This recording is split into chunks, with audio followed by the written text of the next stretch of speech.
دو طرح کے انسانوں کا اللہ تعالیٰ نے قرآن کے اندر ذکر کیا ہے۔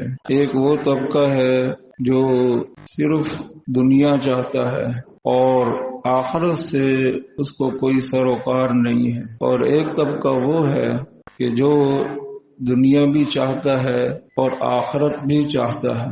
تو اللہ تعالیٰ نے ان دونوں کا قرآن کے اندر ذکر کیا ہے۔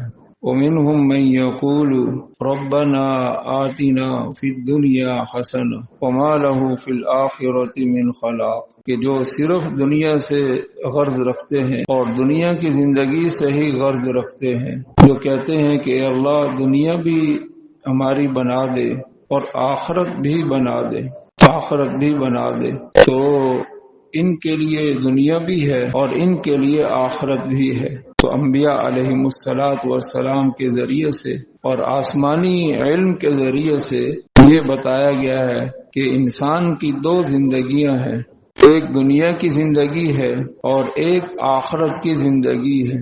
اور دنیا کی زندگی کا یہ بتایا کہ یہ ناپائیدار زندگی ہے اور ایک فانی زندگی ہے اور ایک ختم ہونے والی زندگی ہے۔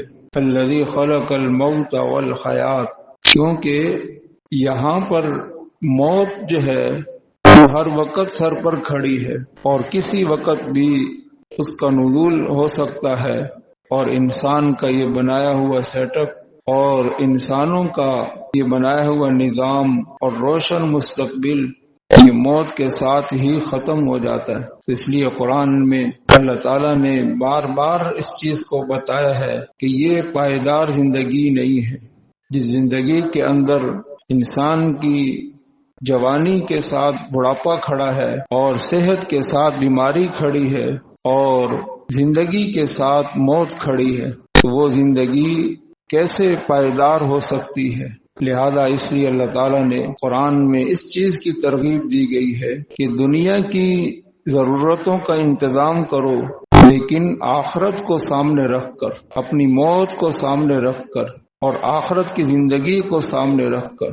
تو یہ بتایا فَمَا أُوتِيتُم مِّن شَيْءٍ فَمَتَاعُ الْحَيَاةِ الدُّنْيَا، کہ جو دنیا کی زندگی میں تمہیں جو کچھ بھی دیا گیا ہے، وَمَا أُوتِيتُم مِّن شَيْءٍ، جو کچھ بھی تمہیں دیا گیا ہے، فَمَتَاعُ الْحَيَاةِ الدُّنْيَا، یہ ایک دنیا کی زندگی کی برتنے کی چیز ہے۔ جو انسان کی ضرورتیں ہیں وہ انسان اعلیٰ سے اعلیٰ درجے پر بھی اس کو پورا کر لے تو وہ پھر بھی ایک دنیا کی زندگی کی متاع سے زیادہ کچھ حیثیت نہیں رکھتا۔ بڑی سی بڑی انسان کی ضرورت لے لے اور اس ضرورت کو اعلیٰ سے اعلیٰ درجے پر پورا کر لے، پھر بھی وہ ایک دنیا کی زندگی کی متاع سے زیادہ کوئی حیثیت نہیں ہے۔ اور پھر وہ زندگی اور وہ چیزیں اور متاع انسان کے پاس کب تک رہے گی؟ کب تک رہے گی؟ جبکہ موت انسان کے سر پہ ہر وقت لٹکی ہوئی۔ کل نفس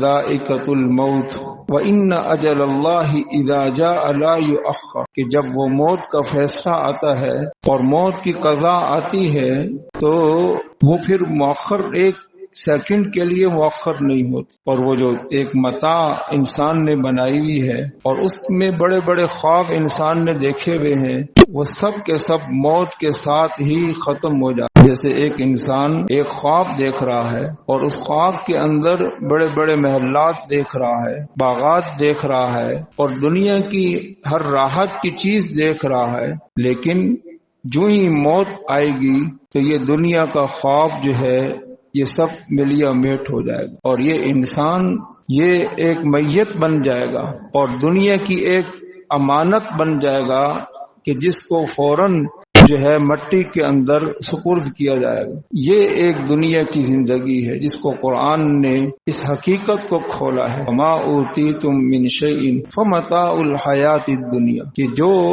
جو کچھ بھی تمہیں دنیا میں دیا گیا ہے، قرآن نے یہ نہیں کہا کہ یہ بہت کچھ ہے اور یہ تمہیں بڑا کامیاب کرنے والا ہے، قرآن نے یہ نہیں کہا، بلکہ کہا فَمَتَاعُ الْحَيَاةِ الدُّنْيَا، یہ ایک بس دنیا کی برتنے کی چیز ہے۔ بڑے سے بڑے محل کے اندر انسان رہ رہا ہے تو موت آتے ہی وہ محل ختم ہو گیا، بڑی سے بڑی گاڑی کے اندر ایک انسان سفر کر رہا ہے تو موت آتے ہی وہ گاڑی کی ملکیت ختم ہو گئی. بڑے بڑے باغات انسان کے پاس ہیں تو موت آتے ہی وہ سب ختم ہو گئے.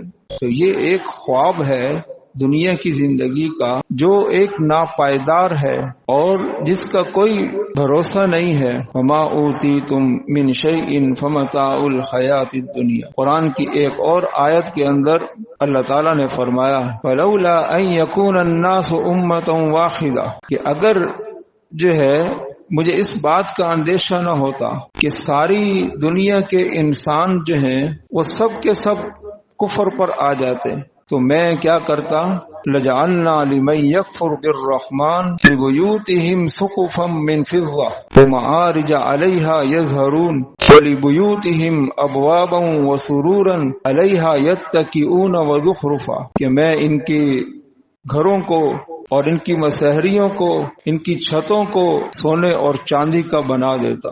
سونے اور چاندی کا بن جائے اگر کافروں کے گھر آج وہ صرف پتھروں کے ہیں تو ساری دنیا جو ہے وہ ان کے رال ٹپک رہے ہیں. اور اگر یہی سونے کے بن جائیں سب کے گھر دروازے سونے کے ہیں اور غرفے سونے کے ہیں چھتیں سونے کی ہیں سونے چاندی کے برتنوں کے اندر کھا رہے ہیں اگر یہ سب کچھ ہو جاتا کافروں کا تو سارے مسلمان جو ہیں وہ کافر بن جاتے. ولولا ان یکون الناس امۃ واحدہ یہ اندیشہ تھا کہ یہ سب کافر ہو جاتے. لیکن اللہ تعالیٰ نے فرمایا کہ اگر یہ سب کچھ ہو بھی جائے سب کچھ بن گیا کافروں کا سونے اور چاندی کا بن گیا تو کتنے بڑے روشن مستقبل ہو گئے کہ سب جو ہے گھر سونے اور چاندی کے بن گئے. تو قرآن نے کیا کہا وَإِن كُلُّ ذَلِكَ لَمَّا مَتَاعُ الْحَيَاةِ الدُّنْيَا یہ سب بن بھی جائے تو یہ بھی صرف دنیا کی زندگی کی ایک متاع ہے.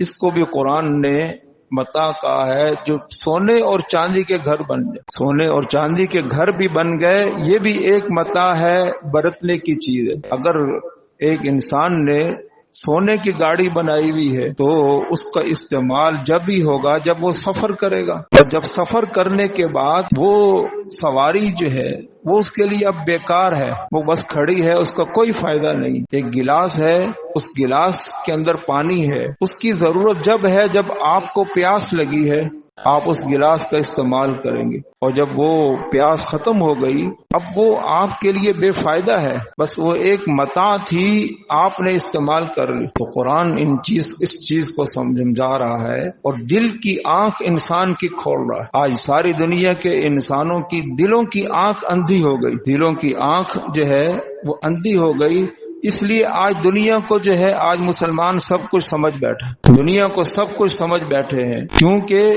دل کی آنکھ جو ہے وہ اندھی ہوگی. اور اگر دل کی آنکھ روشن ہو تو انسان کو اس روشنی کے اندر پھر آخرت نظر آتی ہے. یا قوم انما هذه الحیات الدنیا متاع وان الدار الاخرۃ ہی دار القرار. آخرت کے بارے میں کہا کہ آخر دنیا کی زندگی جو ہے یہ ایک متاع ہے اور آخرت کیا ہے فرمایا کہ ٹھہرنے کی اصل جگہ تو آخرت ہے. جہاں زندگی ہے اور موت نہیں ہے اور جہاں صحت ہے اور بیماری نہیں ہے اور جہاں نعمتیں ہیں اور اس کا زوال نہیں ہے. ان لکم ان تنعموا فلا تبأسوا ابدا. اس میں اعلان ہوگا کہ تم ہمیشہ اب ان نعمتوں میں رہو گے ہمیشہ نے فلا تبأسوا ابدا اور یہ نعمتیں تم سے چھینی نہیں جائیں گی. ان لکم ان تصحوا فلا تسقموا ابدا. تم ہمیشہ اب صحت مند رہو گے اب کوئی بیماری نہیں آئے گی. ان لکم ان تحیوا فلا تموتوا ابدا. اب تم ہمیشہ اس کے اندر زندہ رہو گے تمہیں کبھی موت نہیں آئے. اور یہ چیز جو ہے دنیا کی زندگی کے اندر نہیں ہو سکتی.